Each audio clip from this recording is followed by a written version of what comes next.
भाई आपन परिचय देवे।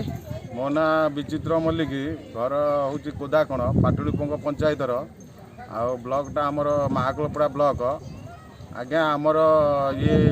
पानी पिया समस्या गोटा कौन पानी ट्यूबवेलटा आमर नदी सेपटे नदी हो डिया जोटा अच्छी दीपटे नदी आ मझे डिया से पानीटा आमर समस्या पिया पानी पानी पाई आमर जो मैंने जाऊँ आम से बुड़ी जाऊँ पानी करेन्ट होची बुड़ी जाऊँ तापर पानी आनियाटा बहुत समस्या जुग जुग धरी आसी 50-100 वर्ष एमती है लगी रही आम कि आमर सरकार किसी उपकृत करूना ये आम बहुत असुविधा हो बन्या आसी आ जो पानी पिया असुविधा होची आज्ञा आम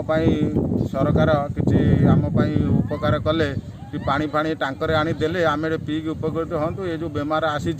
ये जो पानी माटी पानी पिया को बहुत सम्मुखीन लोक होनी आज्ञा आमर गुहार टे शुणु आ प्रशासन को आम अनुरोध कहूँ जे आमर पानी समस्या टी दूर करूँ।